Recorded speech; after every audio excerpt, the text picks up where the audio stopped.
Okay, good afternoon students. So today I will discuss a problem on the beams. So what we have to do with the beam, I have to find the reaction force at the end supports of this beam. Okay, so what is the procedure to find the reaction force at the supports? So first we'll make a FVD of this given diagram. Okay, so there is nothing to make a FVD of this diagram. We have to just draw the reaction forces instead of this supports. Okay, we have to just change the supports with a reaction force to make the FVD of this problem. Okay, so here we will also change this support with the reaction force. So let's give a name to the points. Let's suppose this is point A, this is point B, this is point C, and this is point D. So the reaction force that is acted on point A, we call it RA, reaction force at point A. So let's give a name to this reaction force, that is RA, and similarly here RD, because of acting on the D point. So this is the free body diagram of the given problem. So now what is the next step to find the reaction force? We will consider all the equilibrium conditions here. Okay, so what are the equilibrium conditions? Equilibrium conditions are given as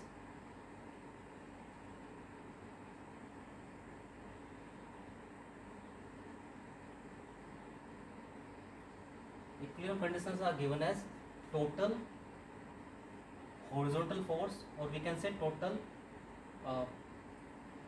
force in x direction should be equal to 0, summation of total horizontal force equal to 0, total summation of total vertical forces or total force in the y direction should be equal to 0, and the total summation of total moment should be equal to 0. So these are the three conditions for the equilibrium that we have to use to find the reaction forces. Okay, so first of all we will use it one by one. Okay, so firstly, if we see condition first, what it says actually. So let's see how many total, there was a fixed support here, so it will shows two reaction forces. One is from horizontal action. So if we see total horizontal forces in the diagram, so we can see only one horizontal force in the diagram, that is RH, nothing else. So RH will equal to 0 because no other forces in the same direction. There is only one force which is acting in the horizontal direction, so it will equal to 0 because there is no force that will equate this, or that will give the addition or subtraction from this force. Okay, so now now we will move to the second condition. What is second condition? Total vertical forces, summation of total vertical forces equal to 0. So as we can say, there are all the forces which are acted vertically. Okay, so firstly let's assume forces in the upward direction is taking as positive, and forces in the downward direction is taking as negative. Okay, so we will start from here. RA in the upward direction, so it will taken as positive. Next 5, it will in the downward direction, and downward is negative, so we will take it as a negative 5. Now next is 2 kilonewton, it will also in the downward direction, so it will also taken as negative 2.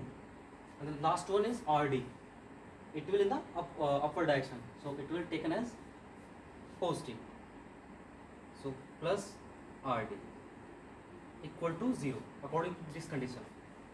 Okay, so we will simplify this. RA plus RD equal to 7. So let's give it equation number A. Okay, so now role of this condition is also over. Now move to the third condition. of equilibrium, that is summation of total moment equal to 0. So what is moment? Let's write it here, r equal to 0, this is x of case. So what is moment? Moment is force into perpendicular distance. This is moment. Okay, I'm just explaining the moment. What is moment basically? So moment is F into distance, उस force का distance perpendicular. Okay, so here if we will take moment at this point, let's suppose taking moment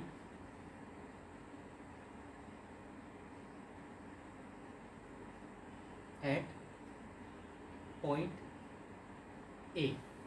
Okay, so we are just taking the moment at point A. Now what the forces will do? Forces will try to like rotate this whole beam like this direction or in this direction. The force will that is acting from downward, it will try to rotate this beam like this. Like this means anti-clock. Okay, the forces that will act it from upward to downward, this will try to rotate this beam in this way.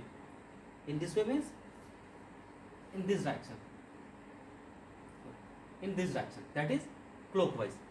So this and assumptions like this, as we have taken upward direction as a positive and downward as a negative. So in the same way we have took the assumptions in the moment case also. So we will took the assumptions, the force, the moment that will try to rotate the beam anti-clockwise, we will take that moment as positive. So that is positive. Okay, and the moment that will try to rotate that beam in the clockwise direction, so we will take that moment as negative. So these two assumptions we have to use in the whole questions. So actually these are 4 assumptions, 2 for the forces, vertical forces, and 2 for the moment. Okay, so now as we have taken the moment at point A, so we will start start adding the moments from the opposite corner. Okay, so suppose we are standing here, the first force from this direction, from this end, will be RD. So RD is the force, and the distance from that RD to the point where we have took the moment is 10 meter total. So let's say summation of taking moment, summation of all the moment at point A,